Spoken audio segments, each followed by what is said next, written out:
I would like to see buyers get more relaxed about buying a home and not be so nervous about it, because it really is like, if you have the things in place, the credit you need, down payment, which is not as much anymore, you have everything in place, you are going to be so much better off than continuing to rent.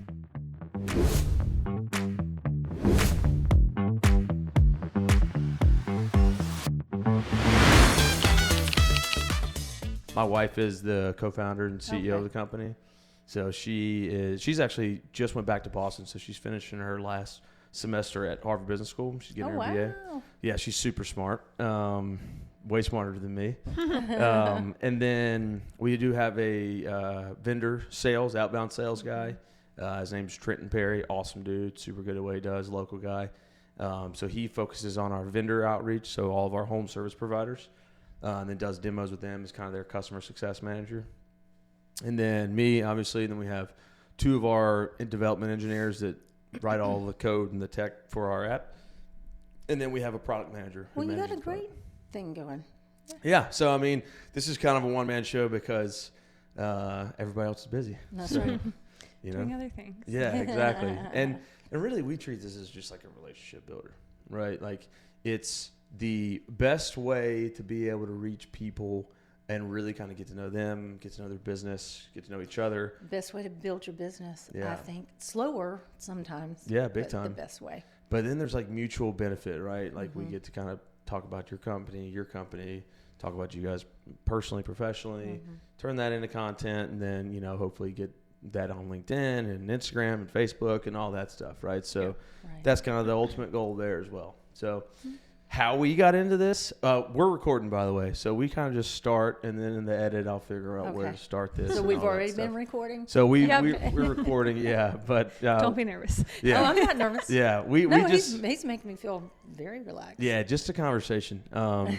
So how we started doing the podcast was kind of exactly what we were talking about. So I was like, we talk to realtors, anybody in the kind of home buying experience. So it lines up perfectly with your business as well. Yeah. But home service professionals as well, electricians, plumbers, roofers, any industry in that area, because our product, our app for homeowners is really dependent on having very good companies on it, right? So part of what we do is what we want to be known for on social media is just the experts when it comes to home ownership and home buying and the whole process. So if somebody visits any of our pages, they should be able to get knowledge and expertise. And not be sold anything. So that's why I like having conversations with as many people as possible. So that way, if they get a nugget from you, and then a nugget from you, and then a nugget from a roofer, and then a nugget from a plumber, it's like, okay, our brand is slowly becoming the expert when it comes to home management, home maintenance, and home ownership, and all that stuff. And that's really what our product is designed to be. That's great. So that's how we kind of got into it. No one wants to be sold.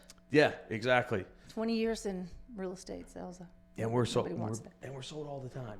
It's like you can't go on Instagram or Facebook or anything without hearing an ad and all that stuff. So I think expertise sells. That develops trust. Yes, it does. And I think in the free social content is where you gain trust. And then if they do see you in an ad, they're not as thrown by it. Right. Right. If you're the company who puts out value content over and over and over again, and then you do use an ad and they see you, they're like, okay, I still trust this, right? So long approach there, but the good news is with stuff like this hour-long conversation can create 20 different 15-second reels of just value. Yeah. So that's that's the most I've ever talked on these podcasts about myself. Well, I've been curious ever since you reached out. I was like, I'm curious how he started this, how this came about. It's kind of grown. We knew we needed, if we were going to do it, we were going to do video and audio. And the big thing is good audio, right? Like there's a cool study on basically what they were trying to figure out is good audio or good video, which one's more important? And users or consumers can watch shitty video as long as it has really good audio. But as soon as the audio is bad and the video is good, they turn quicker than anything else. So audio is super important. So all that to be said, we kind of bought the equipment and all that stuff. And it's not that expensive. It's really not. Really? And then from then on out, it's just like you're learning just how to do using it some over things. again. Yeah. Exactly. That's exactly right. So, well, let's learn about you guys. Okay. Let's start with Sherry. Okay. Where are you from? And then we can kind of go from there. Okay. So born and raised in Nashville. Unicorn. I'm a unicorn. Rarity. Love my city. I Why would I leave here? Oh, People ask me that all the time. Why haven't you ever left? And I was like, why would I? they're like, well, that's a good point. Because you should follow that up with why did you move here? Right. Yeah. That's why I've Why never did you left. come? That's Yeah. right. Why would I leave the city everybody wants to be in? That's exactly so, right. Yeah. So born and raised. So Nashville, born and raised, or In outskirts? Nashville. No, Nashville. Oh my, that's even more rare. Like right in this area. Really? And now, how much has that changed? A lot. Yes. So my grandparents had homes like that overlooked the fairgrounds when I was growing up. And back then there was a little park there, like an amusement park. Whoa, So really? we always wanted to go to the grandparents' house. Like roller coasters and it was stuff? called Fair Park. Roller coasters, rides, Huh. And yeah. they tore it down, and that's Oh what- yeah, that's and been down for a long time. Did they build the fairgrounds like? And the fair's always been there. Okay. One grandmother's house was on the side of Byram Avenue that the fairground and the fair backed up to. And instead of paying the fair fee, we would sneak through the fence into the fair under the roller coaster Oh, I love it. That from is her awesome. backyard. Heck yeah. Yes, and we would park cars for money in their yard to go spend at the fair. Oh, that's so good. That's like a dream childhood. It was great. Yeah, that's awesome. And there was a pool there called Cascade Plunge, with the slide in the pool. Yeah. I'm older. That's awesome. That is so cool, though. Oh man. Yeah. I mean, what's the? Because you've seen Nashville from when it was a drive-through town, Right. to what it is today, which is arguably one of the more popular cities in the country right now. Right. What's the biggest change you've seen, just in being a resident and living here? The biggest change, well, the downtown area, because that was never thriving Yeah. for many years. I mean, I would say even 20 years ago, it was not a thriving downtown. Yeah. Which I love it. So I do think I. that's great. I mean, Broadway was always there, but it was limited to a handful of bars. Yeah. It was almost like a Beale Street in Memphis size. Yes, it was. Like Yes. 1-2 blocks. Not much. Right. Not much at all. Tootsie's, of course. Of course. So the downtown, and then all the sports teams and all that. The negative is the traffic.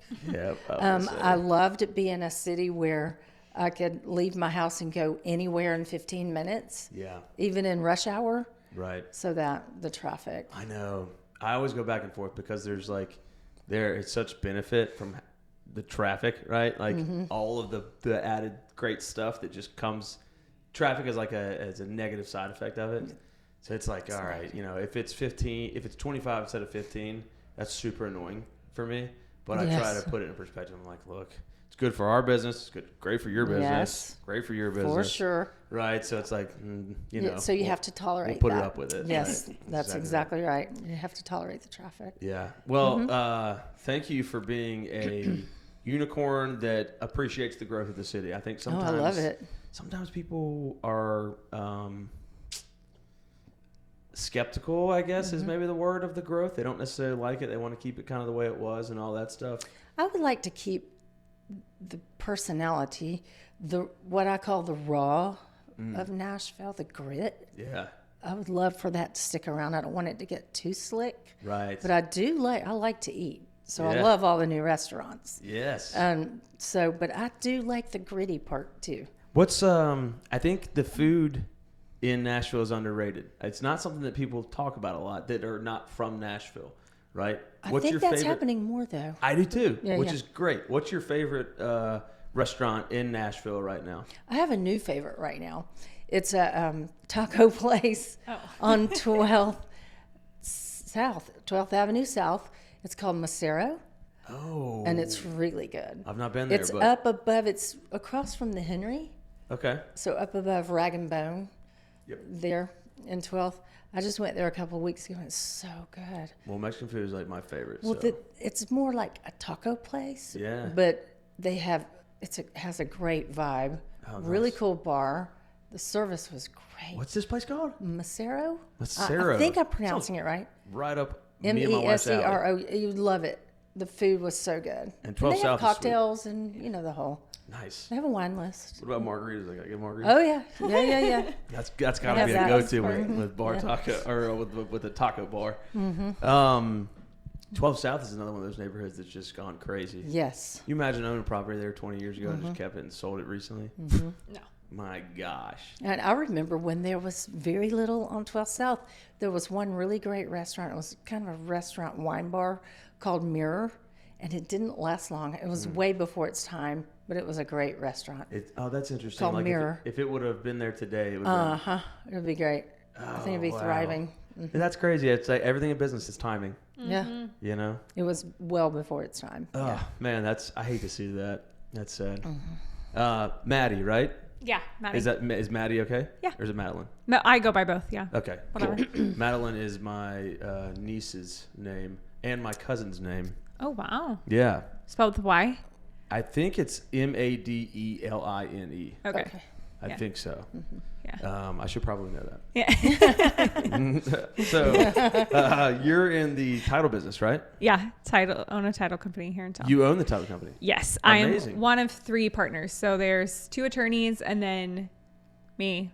They have a law firm as well, but I don't work at the law firm. Just Awesome. with the How title did you company. get into that? My mom. Yeah, no, I was very I never wanted to have the typical job when I was a teenager. Like I didn't want to go work at Publix and bag groceries or work at the ice cream shop. I was like, I'm going to be in business at 17. And so my mom was like, well, the title company at Keller is looking for someone to document, put their documents into a filing system. And I was like, that sounds great. And so for the entire summer, I was just scanning title documents into an online system. Nice. And then, every job after that was something that had to do with real estate. It wasn't always title, but I just never found myself wanting to go work the typical retail job as a kid or in college. So Nice. I worked in real estate. That's awesome. Yeah. So you've seen pretty much every aspect of real estate, especially with your mom's background of being in the the buying side of it or the listing side of it from the agent perspective. Yeah. And then you're in the title side of it. Yeah. So what's your experience been like kind of having all of that in one and then what you do currently? Yeah, it's very interesting. It's I knew I never wanted to be a real estate agent. I just having a mom growing up in it, I was like, whoa, that's a lot. There's phone calls on Christmas Day sometimes. There's just if you have a deal that you're working, it's not really an option. And I always have a more administrative bent, I guess, to myself than the sales side of things. But yeah, I think it's offered, I don't know, just a different level of knowledge to the title process than maybe some other people that started just in title and don't have experience on a real estate team or some of the behind the scenes that agents do, because while title is running our own really tight timeline, we also have to be aware that they are too. They have home inspection contingencies that they're working through, financing contingencies, and all these different things that they're running behind the scenes. It really helps to have that knowledge in title because you can kind of, I guess, meld the 2 timelines together and really start to hone in on where there's going to be stressful points in the transaction for the client and the agent. And so you're maybe not trying to bring up a huge title issue when they're trying to work through an inspection resolution period at the same time. Right. You just kind of have a little don't. more knowledge on what's happening.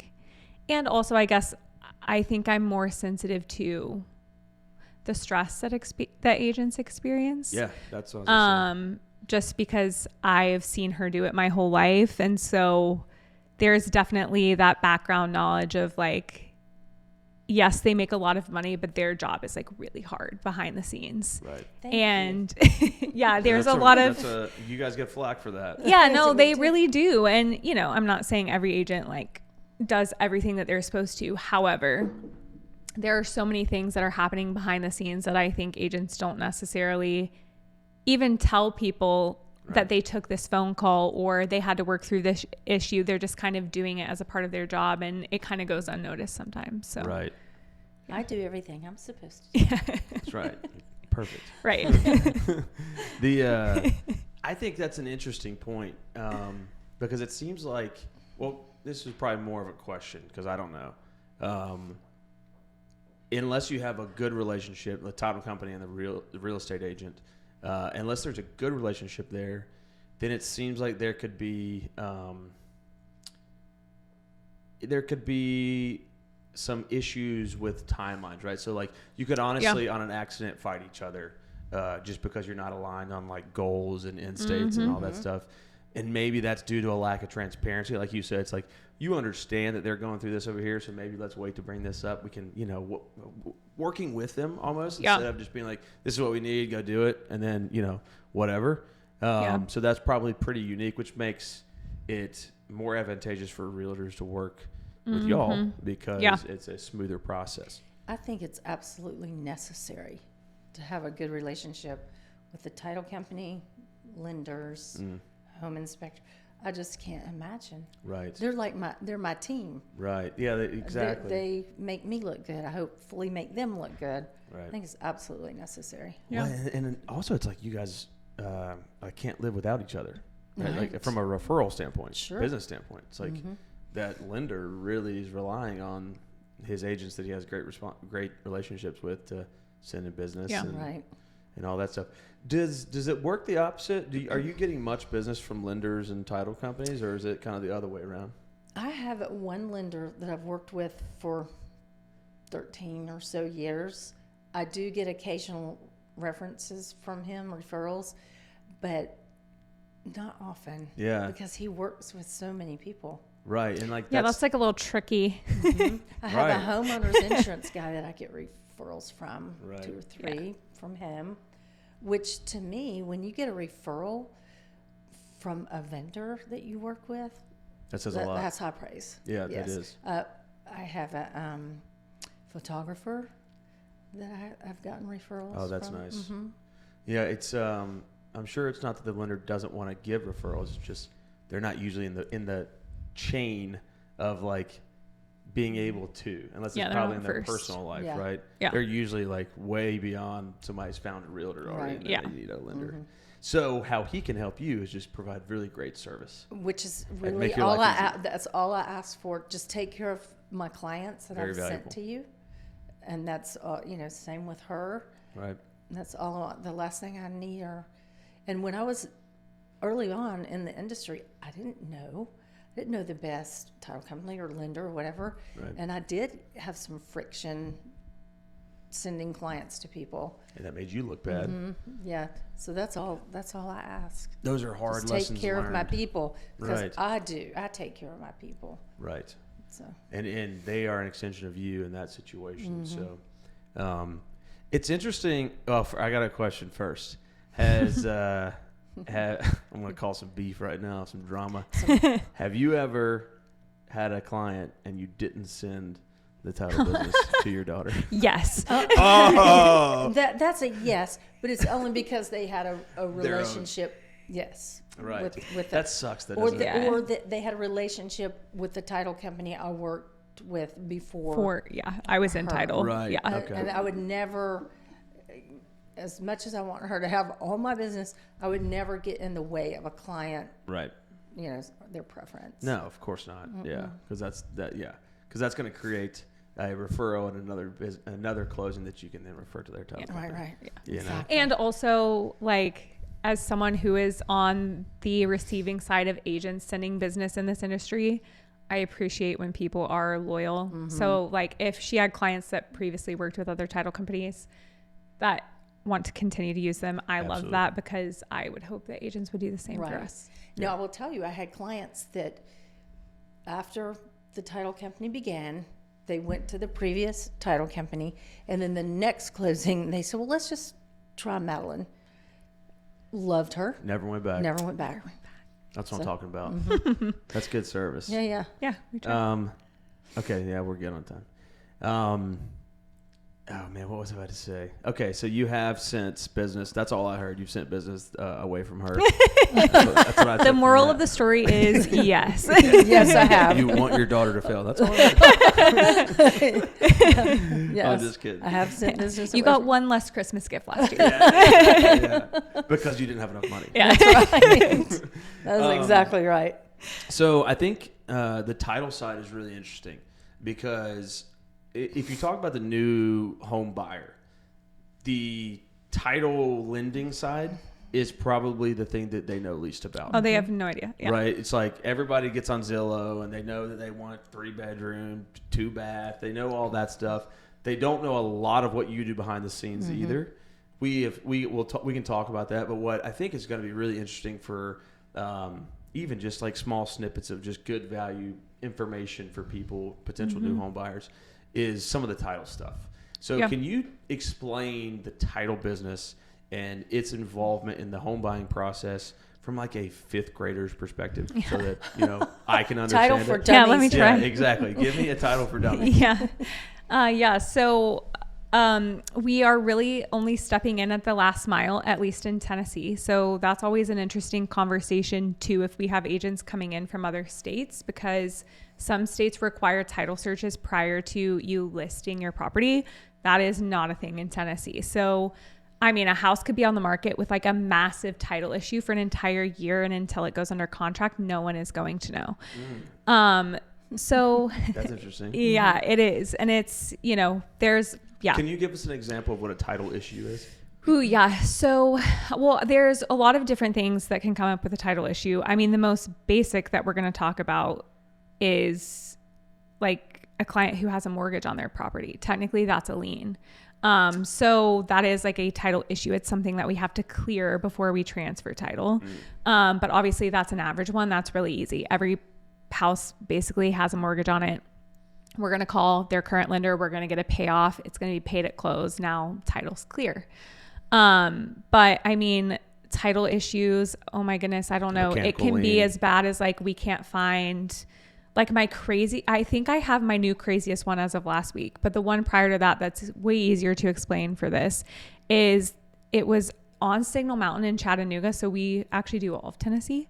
But this land had not been sold in 100 years. And there was a tiny piece of land that when the mountain was actually like settled on, when Signal Mountain was settled on, this little parcel of land, they can never find where it ever transferred to anyone. So our buyers were like, yeah, heck no, we're out. Like, we're not going to sit around and wait for this to be resolved. Yeah. But it was like literally a missing piece of land in this larger parcel that we were trying to convey. So, I mean, title issues can range from anything from like, wow, we don't even know who owns this, or like we're missing a person in the chain of title. Like, we can't find this certain heir, like as in literally we can't locate them, to like very simple things like, hey, they didn't ever pay their contractor, and so there's a lien and now we have to pay it. Wow. Okay. So I didn't even think about the idea of like a historical property or piece of land that maybe the last time it was sold was well before any digital documentation. Oh yeah, that's so common in Tennessee. So you're relying on trying to dig up old archives of foot searchers. Yeah. So they're called foot searchers. Yeah. Oh my God. I didn't even know that. It's wild. Yeah. And it's like Davidson County has foot searchers. Yeah. They're on foot. Like literally it'll be a person that is paid to search. And this is when searches can get really, really expensive, but they will have to drive to wherever the county is. And they start looking through the records, and they're like literally indexed like in, like file folders, and they start looking through the history of these properties, and then they'll make scans and then send them over to us. And they're like the local library going through archives. Yes. Yeah. Because there's still a lot of counties that aren't online in Tennessee. Like, especially when you get over into like East Tennessee, like, those smaller counties. Yeah. It's nothing ever like that in Davidson County. Right. But I mean, because most stuff has been sold in the last 20, 30 a lot. Yeah. Exactly. Now there's some farmland. Like we just had some farmland out in Thompson Station where it's the same thing. They had to go foot search because their records were so old that they haven't been put online yet. But like for the most part, Williamson County, Davidson County, like everything that touches the Davidson County donut is like online. That's insane. I want to keep getting into some of this foot search, but let's take a quick break. A break. So we're back. Foot searches. Insane. I would have never thought. It makes sense, right? But foot searches for title. Yeah.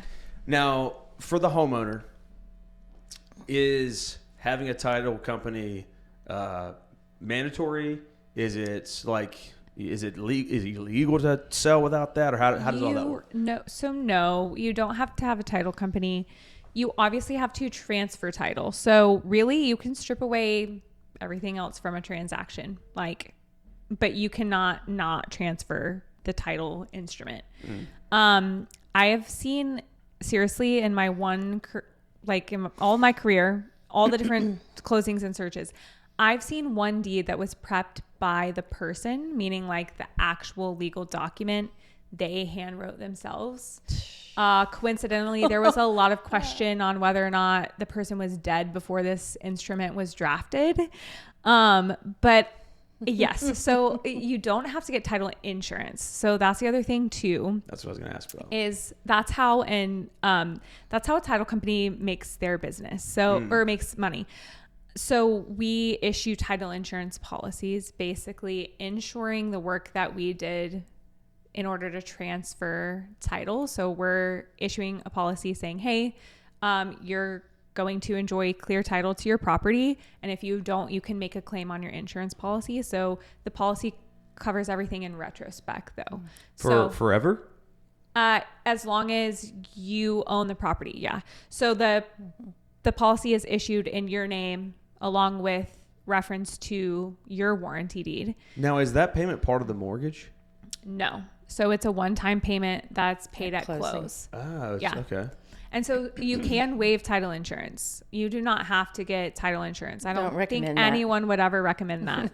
Although in other states it's more common. Like we underwrite in Kentucky as well. And most people in Kentucky don't get a title insurance policy. Oof. Really? Yeah. So buyer beware in Kentucky. Buyer beware in Right. Kentucky. Tennessee is also like that. But buyer really beware in Kentucky. Yeah. Yeah. Yeah, so our search fee is like the least amount of money that we make. And then this title insurance policy is where we make money. And you just pay it one time at close and it lives with you until you transfer title. I think if I ran across a self-prepared title, my recommendation would be to my clients, don't do that. Or just make sure that a title company or an attorney is looking at it. Right. Self-prepare would make me feel like they're hiding something.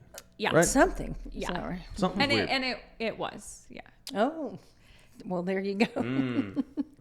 Okay. Yeah, I think title insurance is something that nobody even knows exists or understands. Yeah. For the most part. Because, like, if you think about it, people buy a house, 3-4 times in their life? Yeah. Maybe? Yeah. I don't know. Probably around that. Yeah, you don't do it every day. That's accurate? Or In more? Nashville, well, it used to be a little bit more in Nashville. Okay. It used to, the average Nashvilleian, it was like 6. Okay. So 6, 7, around there? Yeah. Either way, if the average lifespan is 70, you're buying a house every 7 or so Right, years. right. Yeah. Assuming you buy your first one in your mid-20s. So you forget all this stuff. You do it once and you forget all of it, which is also why it's important to have good partners, good agent, good title company, good lender, all that stuff. Or at a minimum, a good agent who has good partners in the rest of the process. So title insurance, I'm going to try to explain it back to you so that way I understand it. So when you buy a property, the title search is just making sure it's clean. There's no liens. There's no outstanding anything on the title, which is basically like the ownership of the home. Like the deed, right? History, yeah. The history, right? Okay.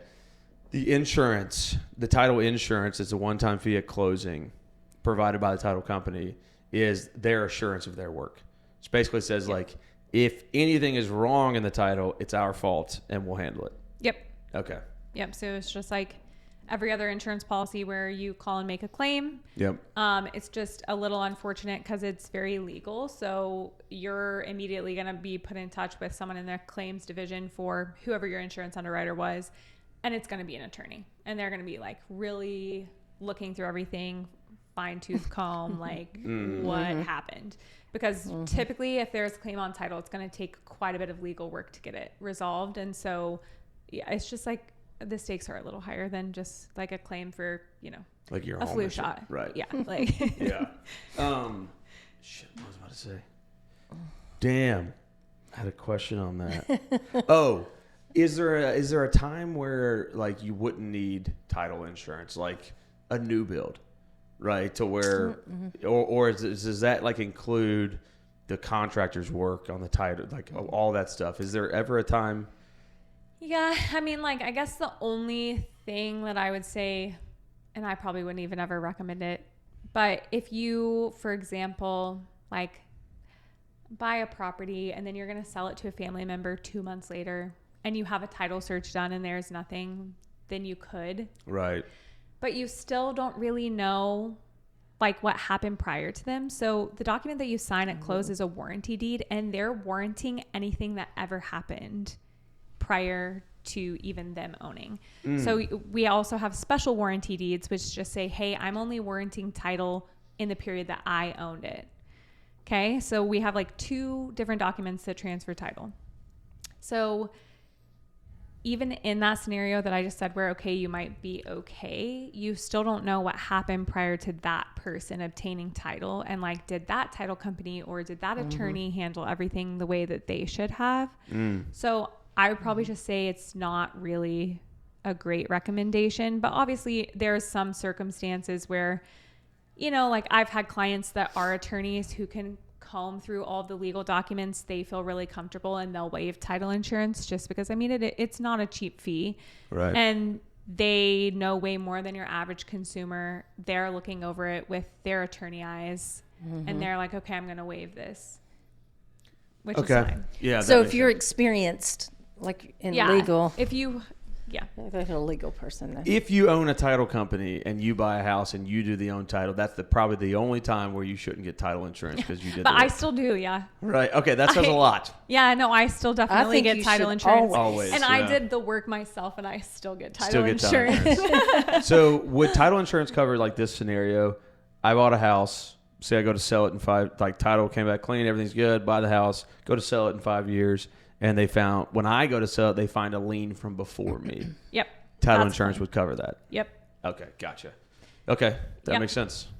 That seems and very I would important. say if everything you always wanted to know about title. Yeah. What we're afraid to ask. No one knows. yeah. And when we see, I will say there's very few times where we see massive issues, as in like a policy was issued over top of something. But those are the instances where we have, and then we have to like call the client and say like, hey, like the previous title company, there was a lien and it didn't get handled. So you kind of have 2 options. You can pay it, or you can go file a claim with your previous policy. Okay. And they kind of have to make the choice from there. That's really the only time I've seen something glaring issued over top of a policy. Right. That makes sense. Yeah. But how things are deeded is important too. That's part of your part of that process as well. Yeah. What so this is probably, I'm interested to see if there's the same answer in both industries. What's Sherry, from a real estate perspective, from the agent side of the house, what's the biggest thing that blows up a sale, that blows up a deal and it doesn't close? Usually, man, you put me in a hot seat here. Usually a bad lender. Really? Financing. Yeah. So, okay, so I understand that. You're going out and showing houses, they got pre-approved for something, then when it came down to actually purchase, it couldn't happen. Right. Because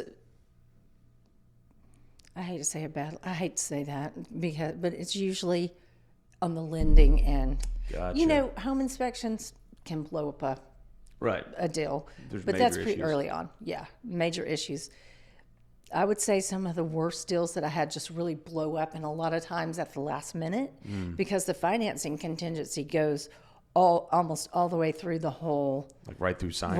Right. All the way through was lending. Oh, really? No, I don't think that's wrong of you to say. I think that's just, I think most lenders would probably say that as well. And there again, Maybe they would, maybe they wouldn't. But there again, who you have on your team is very important. Right. And early on, I found out the hard way, to have really great lenders, great title people, home inspectors, all of that. But I would say financing. That would be emotional as well for the homeowner, the buyer. Well, for the seller, And even for the seller, worse. Because everybody's like, we did it. Right.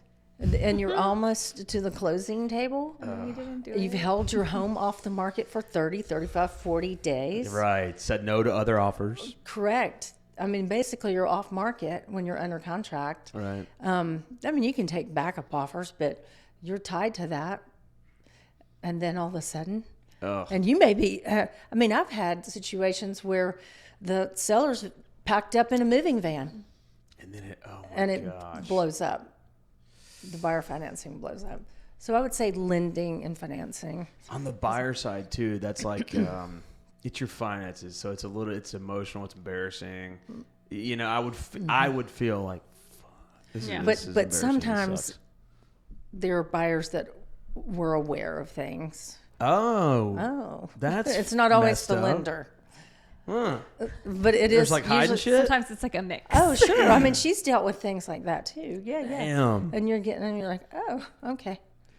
That's really interesting. There are so many things. Right. Taxes, they owe a bunch of taxes, or Ah. it's an exciting world, actually. Yeah. Or they quit their job right before they close. Mm-hmm. Yes. And then they couldn't show their income anymore. Right. Yeah, So they're the like, bank's I'm, no. I'm getting a new one, and they're like, yeah. Well, Yeah, I will but tell you, Show us. buyers, please, this is to all the buyers listening.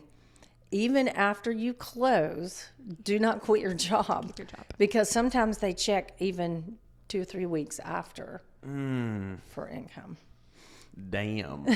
And you do sign that at the closing table. Yeah, you Right. do. You do agree to that. And then you have to show like months. They don't want just like, okay, I've got a paycheck this month. They want to show like Months and months. months Yeah, and you months and have months to and have months. So it's not like you can just be like, no, I got a job. Here it is. It's like, no, we need like 6 months of proof or 12 months of proof or whatever. So it let's is. back off saying bad lender, but just financing. Financing. Let's boil it down to that. I'll say it. Because I have some great lenders. That You I have work great, but that's what you're saying. The importance of a good lender. Yes. If And you don't experience. have that, Yeah. Very experienced. yeah. That can, and there's some great lenders in the area that even if mine maybe can't get it done, I know other people that, Right. Yep.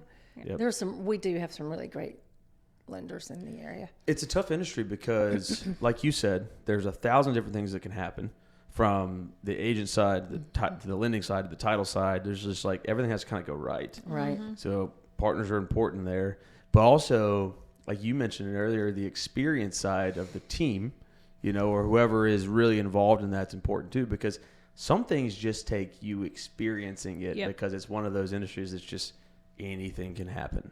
So many people touching a transaction. Right.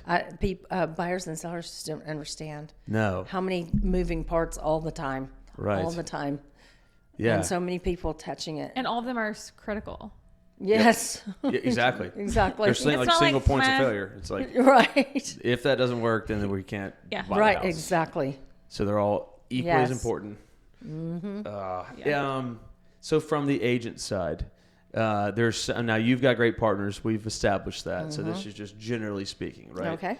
I know in my day-to-day or even in my personal life, professional and personal, if I am having to rely on someone else or another business to get one thing done so then I can do my side of it to get the thing done, that causes extra stress, right? I'm much better if I'm just like, okay, I can handle all of this. I can just do it. But if I'm having to wait for like a specific email or approval or whatever, that gets frustrating for me. Is there the same thing on the agent side? Welcome to my world. Right. That is my world. I every mean, it's day. like all these pieces floating around, and then all of a sudden, Yeah. then you're closed.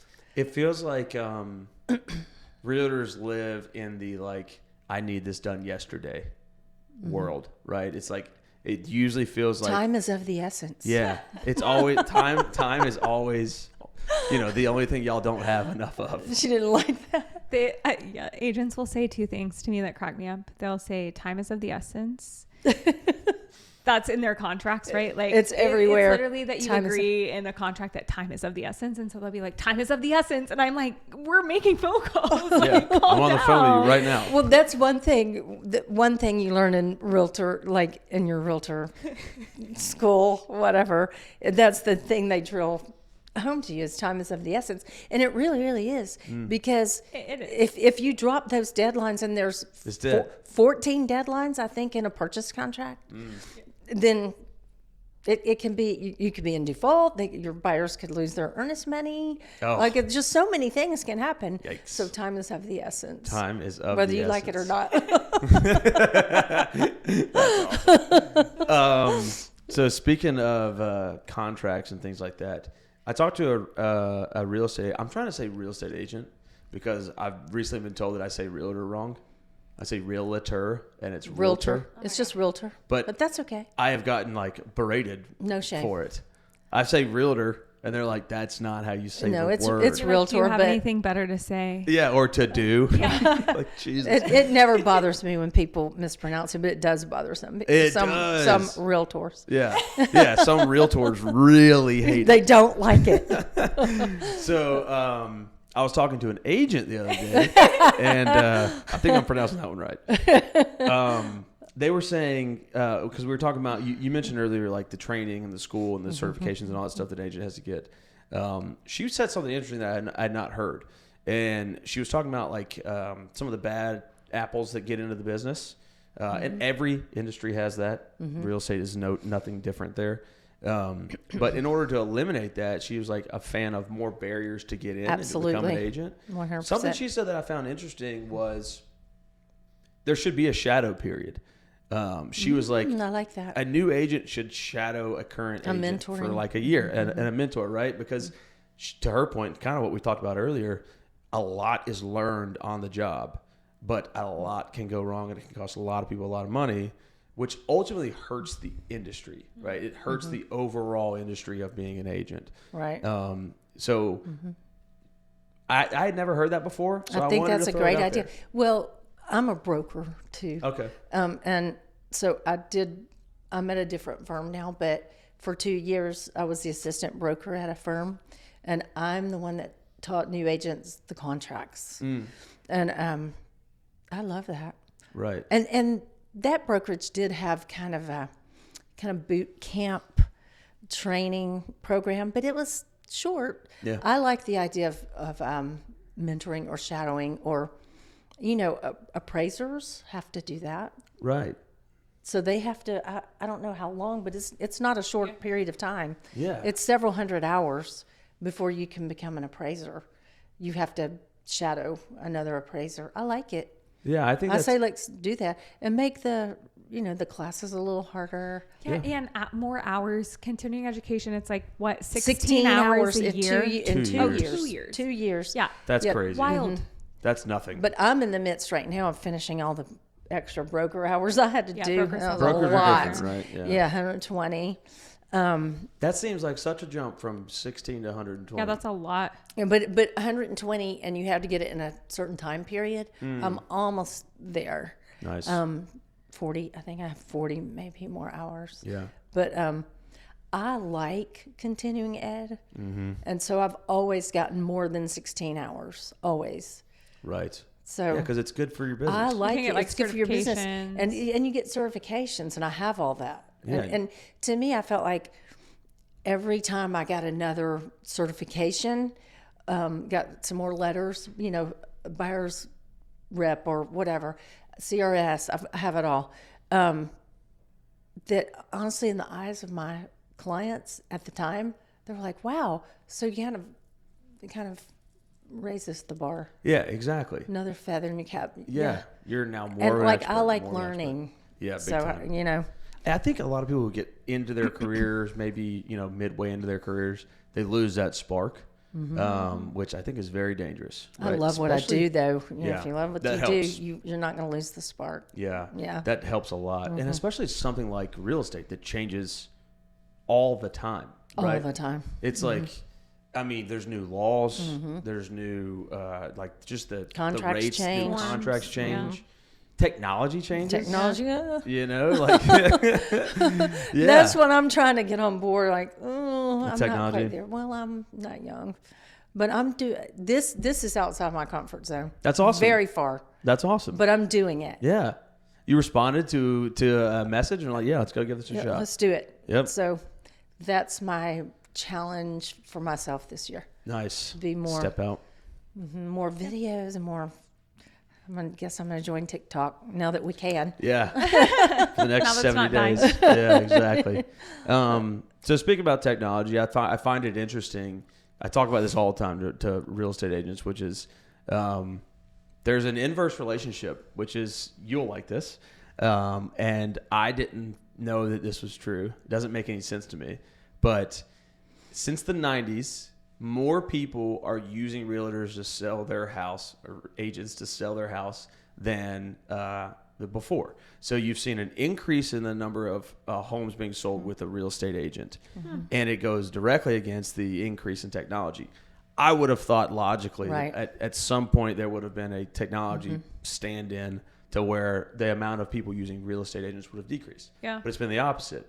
So from both sides, any initial kind of thoughts on like what is that secret sauce that technology has not hit or replaced, and why are more people now using real estate agents to sell and buy their homes? I think it's the personal, the relational. That's a big thing. I like that statistic. Yeah. People are so smart. Yeah. They should use realtors. I'm serious. Well, I think that's... you really should. And, you know, I think sometimes buyers jump out there and think, well, we can just represent ourselves, and sellers too. But, you know, sometimes buyers will jump out there and the seller has an agent and the buyer does not. Why would you do that? Right. Why would you do that? Right. You are going up against a professional that does that every single day. Right. So you're going to lose. You're going to lose. You might not lose, but... You're not going to win as big as you could. Right. And you're not going to be represented correctly. You're probably not even going to know a lot of things that you could ask for, or, you know, a lot of negotiating things. Right. I just don't know why you would do that. Yeah, I think you nailed it. It's the consumer's smart, and the consumer is nowadays more... they have more information at their fingertips than before, right? So it's like you could almost, before technology was where it's at, you could almost plead like ignorance and be like, no, I can sell my own house. But now you have conversations like these that I can just see on my phone over and over and over again. Right. I'm like, well, shit, maybe I can't do this, right? Yeah. So the increase in technology increased the overall just information available. Well, plus you're bombarded with information that may or may not be right. Right. Yeah. I mean, we find that out, right? Yeah. You're like, a lot of bad information out there. Right. And just like the personal, I'm very much an agent that is a hand holder. I'm not saying call me at midnight, but I will take calls probably after hours more than some would. Right. But I try to put myself in that position. And I owned 4 houses before I ever became a realtor. So I had bought and sold 4 houses. And I just remember the stress of it. And if I can take a 5-minute phone call at 8:00 at night to calm someone down, why wouldn't I? Right. So I'm more personal, hands-on, hand-holding. And I think a lot of people need that. Yeah, I think so too. I definitely think so. Yeah. It's also one of those industries that unless you bought, you don't truly know the pain of not using an agent. Oh, yeah. So that is painful. Yeah. Well, I was going to say, like, if I could answer the question, I think it's convenience too. Like, I think my generation specifically, like, we're all in this like grind of, like, their entrepreneurship is at an all-time high. Like, everyone's like has their own thing. Like you. We're in this gig industry where it's like, you might have a full-time job and then you're moonlighting as something else after work. And it's like, I see a lot of people using agents for strict like convenience too. Like, I don't want to have to unlock doors to let buyers in to see my house when I'm trying to sell it, or like, I need someone to tell me what punch list items need to be done before we list the property. Like, I don't want to think about that. And real estate agents have moved a lot more into, which I think is a response to some of the technology increase, is like concierge service now, where you don't even have to contact the plumber, which we all know is like such a pain in the ass. Like you might get a response 5 days later. Like I don't want to stay on them once I send the text, but like your agent will. So there's like a high level of convenience too, because you guys had to shift some of your practices with service, because it's not, you guys are not the ones who have to market it in the same sense of like, it's already going to be out everywhere on Zillow, on Instagram, all these places. But like your value really is now the convenience and behind the scenes of like getting stuff done. Correct. Shameless self-promotion. Yeah. I'm a concierge agent. There you go. That's what I'm talking about. I got plumbers. I got it all. Yeah. And I list. love, actually listings are like my strength, because I love coordinating all that. Yeah. I love like, just let me take control of that and we'll get your house ready. That's awesome. Yeah. That's definitely a personality thing, because there's personalities that are the exact opposite. Like mine. I don't want anything to do with that. You know. Yeah, like I want everything to do with that. Yeah. I love it. To your point, I think it's a really good one. It's generations are putting their time and emphasis and money onto different things now. Yeah. Right. It's like, it's what we're seeing in our business, trying to make maintenance of your home as simple as like living in an apartment complex, right? It shouldn't be as hard as it is now to call a plumber and to deal with all of that stuff when you maintain your home. You know, you don't know whose quality, you don't know any of this. So that's really what our goal is. And it's the evidence is in the numbers when it comes to what generations are subbing out and what they're not, right? Generally speaking, if this is cutting your grass and this is getting a roof replaced, if you see generations compared, they're subbing out the work of their own home farther to this way than ever before. Someone folds my laundry. Exactly. Like, right. I don't have time. Right. Exactly right. That's true. Do it. She's not kidding. Seriously. Someone does fold. That's exactly right. If it allows you the time to do the stuff that you know that you're best at, Yep. yeah, I'm like, that's why I think I like obviously researched your app before I came, and I'm like, yeah, this makes a lot of sense. Like, I don't want to contact 10 people before I determine which one is the best. Like, someone's folding my laundry. Don't do this to me. There's another layer. You're just trying to figure out plumbers on your own. You're calling plumbers in Nashville.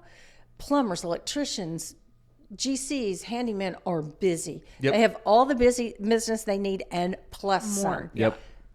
But my plumber will answer my call. Yeah, Yep. there you go. You know, I've got the list of vendors that will answer my call. Yep. So Yeah. you've got a good realtor with good vendors, and I have more than, one of everything. Yeah. And, so good luck finding a plumber that you don't have a relationship. Sometimes I do say, I text her, I'm like, can you call them for me and tell them to come to my house? So I will kind of counter that with during the sale, that's perfect.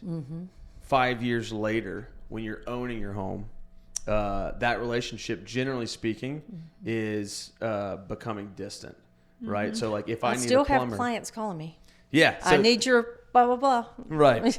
If you don't, I think what we're seeing in our users is certain. We got about a minute. Certain age groups are demanding the convenience of that, right? So it's a unique time what we're seeing with AI and what we can do with technology in general, to where you can take a picture of an issue that you don't even know what's wrong in your home.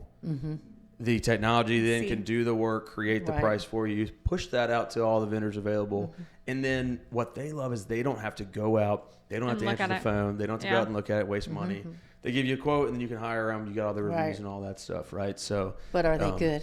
Yeah, that's our number one promise there. Are they good? We do all interviews, and they have COIs, W9, our own people. Yes. Yeah, Got that's like the number one promise. You gotta. I love it. Just like yours, right? You're not gonna recommend somebody that sucks. Let's take a quick break. Went with Onward. Yeah, how's the change been? I love it. Really? I love it. Nice. I liked Keller. Nothing wrong. And like I was saying, when we were talking, it's a good training ground. Yeah. Really is. But I love Onward. Really? Bob Isn't that Bob Parks is Parks? just Yeah. amazing. Yeah. He's a force. Yeah. I mean, Parks. He is just and very generous. Really? Yes. Y'all used to have a spot over here. Right? Yes. Didn't y'all just get a new Moved to commercial 8th spot? Avenue. How is it? Love it. Nice. I just love work. For one thing, I just feel like Keller is more, there are established agents and great teams there, but it's more new agents coming in. And now I go to Onward and I feel like, there's some really Hard hitters. hard hitters there. Nice. So I feel like that's pulling me up. I mean, even 20 years later, That's cool. you can be pulled up. Like you can never stop. That's gotta be a good feeling. I love it. Yeah, that's got to be Mm-hmm. a big motivator, I would imagine. And like I said, Bob Parks is very generous. Is he still active in the business? Oh, yeah. Nice. Oh, yes, he is.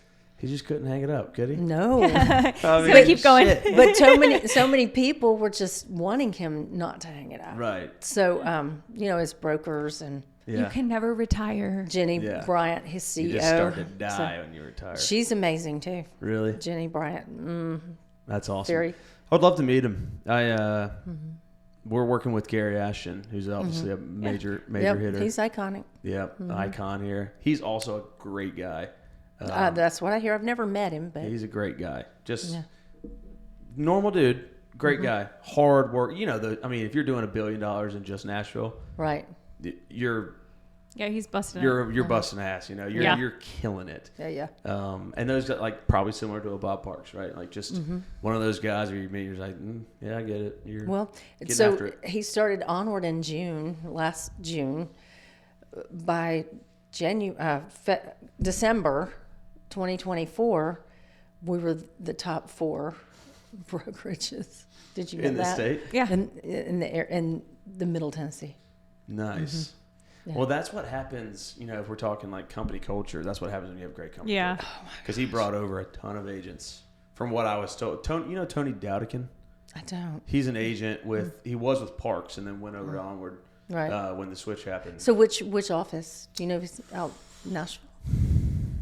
Because there's Green Hills, Nashville, Franklin, Cool Springs, Nashville. and Murfreesboro. 5. He does a lot of luxury stuff. Okay. His brother, they got a pretty cool little system. His brother and brother-in-law,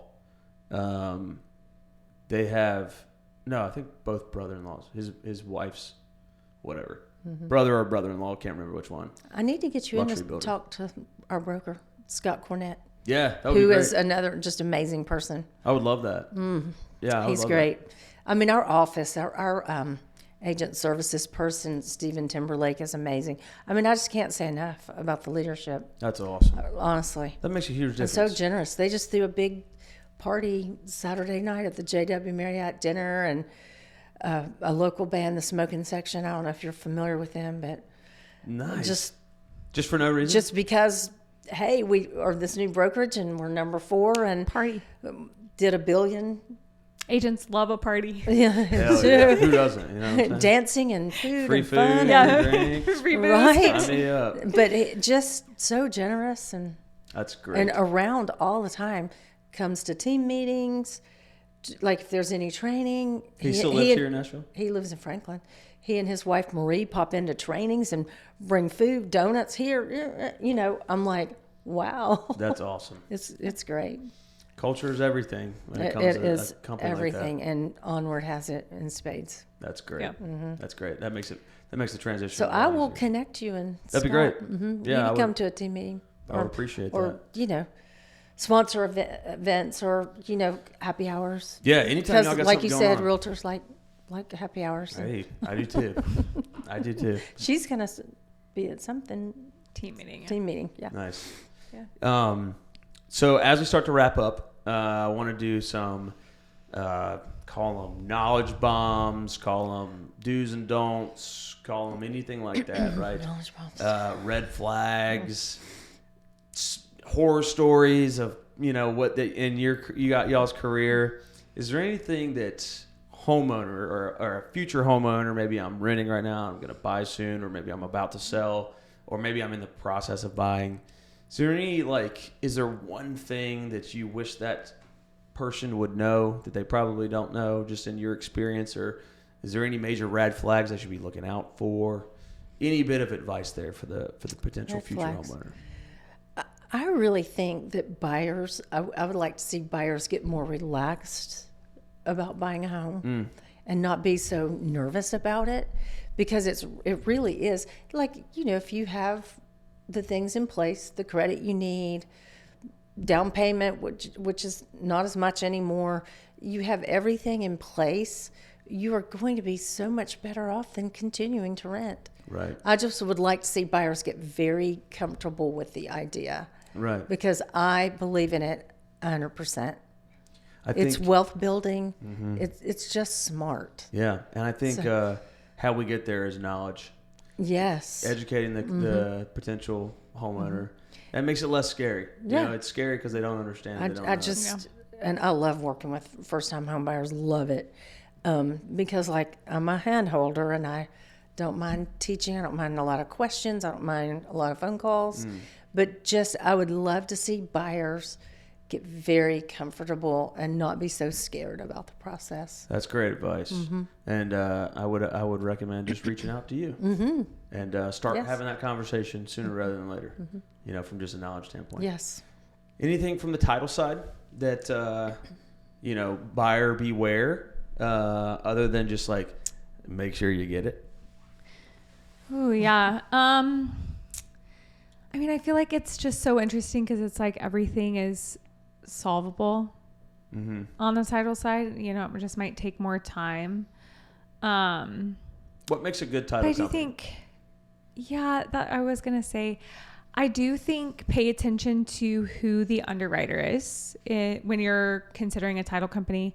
I do wish more people knew more about the home buying process once you're under contract. I think there's a ton of education on how to get pre-qualified and, looking at houses and all of that, but there's not a lot of education on what happens afterwards.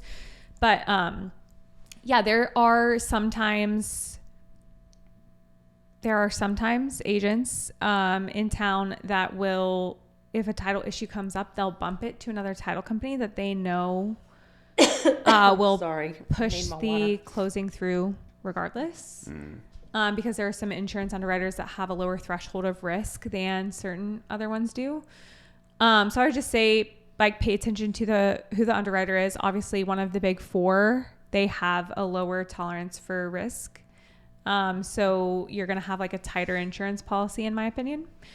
But I would also say, ask your title company to look at your title commitment. And then if you don't know how to look at it, ask them to explain it to you. I don't think it's a thing that you should be glancing over or ignoring, because I do think there are sometimes title issues that I, as a consumer, would want to know had happened prior to the transfer. But since it's just such a industry that's not well known by your average everyday person, I think that oftentimes it just happens and you just don't really ever know what the title company did to clear. Right. And part of that might be good as long as you're checking the major boxes there. Yep. Title to me seems like as long as the major boxes you just mentioned are checked. You're good to go. That's fine. Yeah. They're doing their job. Yep. And then get the title insurance. Don't probably 99.999% of the time, don't waive that. Don't waive it. Okay. Awesome. Well, it was such a pleasure to meet y'all. Yeah, thanks. And I thank you for answering a LinkedIn message and coming in and having a great conversation.